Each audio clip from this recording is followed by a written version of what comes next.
Hello everyone, my name is Farhat and I am going to teach you power system word. Power system के last class में हमने ये देखा था कि लोड फैक्टर्स के बारे में स्टडी की थी। लोड कर्व की स्टडी की थी सबसे पहले और उसके बाद हमने लोड फैक्टर देखा था। उसी सीरीज में फैक्टर्स की सीरीज में हम एक और फैक्टर के बारे में जानते हैं, that is plant capacity factor. तो प्लांट, यहाँ सिंपली किस प्लांट की बात हो रही है?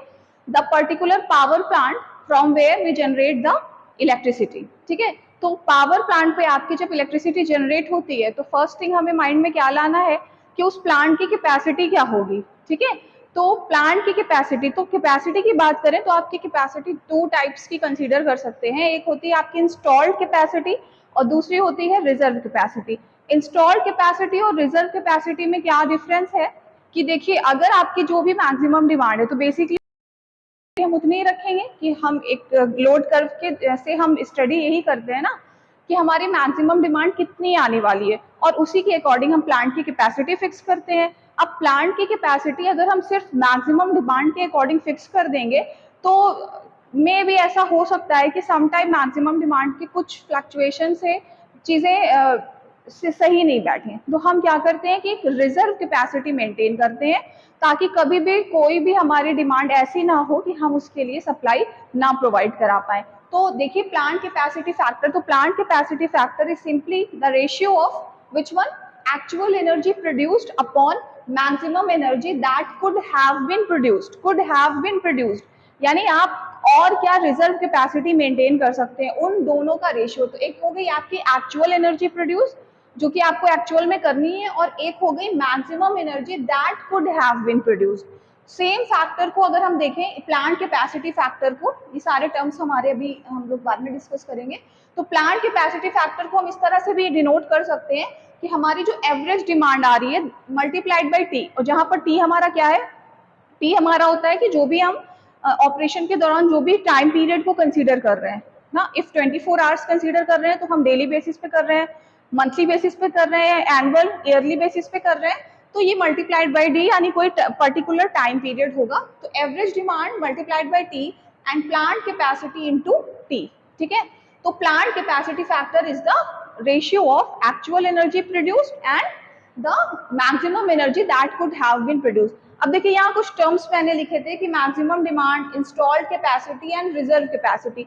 तो अभी हमने बात की कि हमारी जो कैपेसिटी है इंस्टॉल्ड कैपेसिटी, तो प्लांट की कैपेसिटी जब हम फिक्स करते हैं तो हमें टू टाइप्स की जो कैपेसिटी है, मतलब फर्स्ट थिंग तो हमें मैक्सिमम डिमांड को कंसीडर करना है कि उस प्लांट पर हमारी मैक्सिमम डिमांड कितनी आती है। तो by using load curve we have to study the maximum demand of that particular locality, and after that we have fixed the installed capacity as well as the reserve capacity of that plant। ठीक है, उसके बाद देखिए next reserve capacity. तो what is reserve capacity? तो आपको कैसे पता चलेगा कि हमारे जो प्लांट की है रिजर्व कैपेसिटी कितनी है? तो रिजर्व कैपेसिटी सिंपली देख सकते हैं आपकी दो चीजों का अंतर हो जाएगा, एक जो आपकी प्लांट की कैपेसिटी है माइनस मैक्सिमम डिमांड।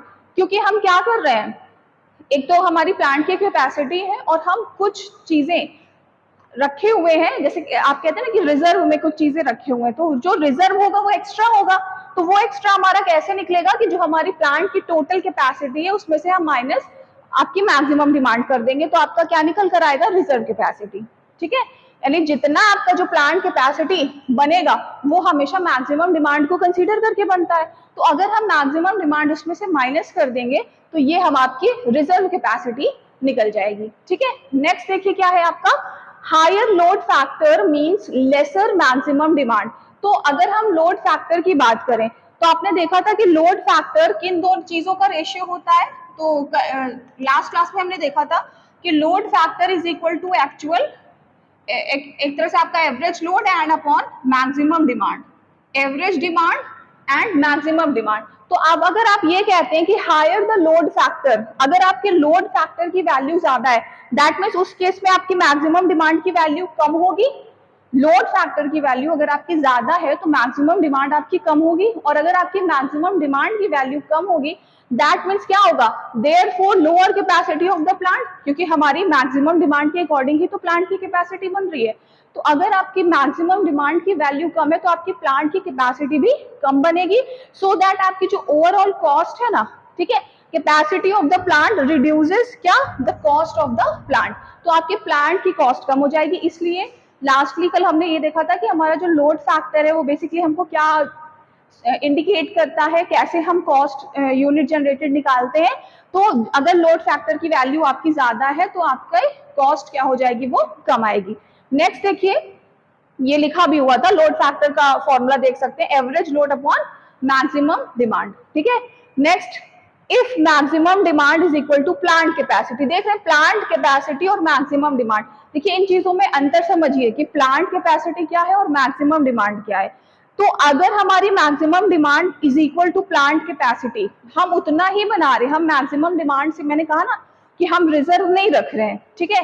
तो अगर किसी केस में आपसे ये कहा जाए कि आपकी जो मैक्सिमम डिमांड है उतना ही आपने प्लांट की कैपेसिटी बनाई है, यानी कि अगर आपसे कोई पूछे कि हाँ मैक्सिमम डिमांड इतनी है तो हमने प्लांट की कैपेसिटी भी उतनी ही बना दी है, तो उस केस में आपकी रिजर्व कैपेसिटी 0 हो जाएगी। बिल्कुल दिख रहा है, plant capacity minus maximum demand ही तो क्या होता है, रिजर्व कैपेसिटी। तो जब दोनों इक्वल होंगे तो हमारी उस केस में कोई भी आपकी नो रिजर्व कैपेसिटी, यानी उस केस में आपको कोई भी रिजर्व कैपेसिटी उस प्लांट में नहीं मिलेगी। रिजल्ट क्या होगा इससे कि अगर उस समय कभी भी उस प्लांट के लिए कोई एक्स्ट्रा नीड हमको हो जाती है, कोई एक्स्ट्रा डिमांड आ जाती है, तो उस केस में वो प्लांट आपका फिर फुलफिल नहीं कर पाएगा, ठीक है। The next factor is plant use factor, plant use factor। तो प्लांट यूज फैक्टर भी एक रेशियो ही होगा, तो देख लेते हैं कि किसका रेशियो है। तो plant use factor simply it is the ratio of what, kilowatt generated, ठीक है। आपके प्लांट पे किलोवाट आवर यानी कितनी एनर्जी का जनरेशन हो रहा है, तो kilowatt hour generated upon the product of plant capacity, जो भी हमने पढ़ा plant capacity multiplied by the number of hours plant was in operation, यानी जो भी टाइम हम कंसीडर कर रहे हैं, डेली कंसीडर कर रहे हैं, मंथली कंसीडर कर रहे हैं, ईयरली एनुअली क्या कंसीडर कर रहे हैं, या कोई कस्टमाइज टाइम हमने ले लिया तो उसको टी से डिनोट करते हैं, तो ठीक है। तो what is plant use factor, तो simply the plant use factor is the ratio of kilowatt hour generated and the product of, देख रहे हैं multiply your the product of plant capacity multiply the number of hours plant was in operation, ठीक है। इसको हम alternately इस तरह से भी लिख सकते हैं, station output in kilowatt hour and upon में plant capacity multiplied by hours of use, ठीक है।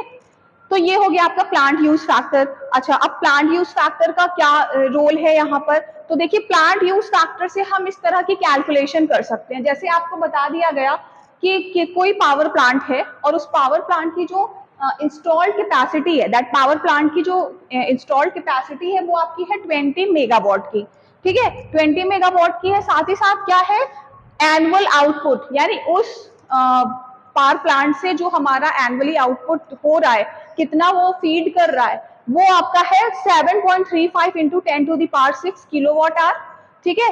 अब हम ये देखते हैं कि टाइमिंग की वो कितने टाइम तक हमें उसका निकालना है प्लांट का यूज फैक्टर, तो remains in operation for 2190 hours in a year, यानी थ्रू आउट पूरे ईयर में आपका कितने आवर्स वो ऑपरेशन में रहा, दैट इज 2190। तो अगर हम प्लांट यूज फैक्टर निकालना चाहें तो फॉर्मूला आपके पास है, ठीक है, फॉर्मूला आपके पास है, क्या है फॉर्मूला हमारा, plant use factor, plant use factor this is equal to क्या, किलोवाट आवर जनरेटेड। तो आप देख रहे हैं कि कितना इंस्टॉल्ड कैपेसिटी, भाई जितनी उसकी कैपेसिटी है उतना ही तो फीड करेगा ना, तो आपका क्या है, एनुअल आउटपुट, आउटपुट कितना दे रहा है वो, एनुअल आउटपुट कितना फीड कर रहा है वो, 7.35 मल्टीप्लाइड बाय 10⁶ किलोवाट आवर। और अगर हम उसकी पूरी कैपेसिटी की बात करें कि प्लांट की कैपेसिटी, टोटल कैपेसिटी कितनी है, तो उसका टोटल इंस्टॉल्ड कैपेसिटी है 20 मेगावाट, 20 मेगावाट। अब आप देख रहे हैं कि यहाँ पर किलोवाट में बात हो रही है, यहाँ पे मेगावाट की बात हो रही है, तो हम इसमें क्या करेंगे, सिंपली 10⁻³ से हम इसमें क्या कर देंगे, मल्टीप्लाई कर देंगे, ठीक है। तो आपका ये 10 इंटू 10⁻³, उसके बाद ये कितने घंटे ऑपरेशन में है, तो यहाँ की जो वैल्यू होती है वो आप आवर्स में ही कंसीडर करते हैं, तो हम डायरेक्टली उठाकर यहाँ पर इसको क्या कर देंगे, 2190। इस तरह से हम इसको सॉल्व करेंगे, तो जब आप कैलकुलेशन करेंगे तो कैलकुलेशन करने के बाद इसका आंसर आपका 0.167 आएगा। और किसी भी फैक्टर को या कोई भी चीज जो आपकी फ्रैक्शन में होती है उसको बेहतर होता है कि हम परसेंटेज में डिनोट करें, तो easy to read and easy to learn होता है। तो इसलिए ये जो 0.167 आया है इसे हम क्या लिख सकते हैं, 16%। तो आप इस तरह से कह सकते हैं कि अगर कोई प्लांट है जिसकी इंस्टॉल्ड कैपेसिटी 20 मेगावाट थी और जो कि ऑपरेशन में 2190 आवर्स रहा थ्रू आउट द ईयर, तो उसका जो प्लांट यूज फैक्टर है वो 16% आया। ठीक है, थैंक यू क्लास।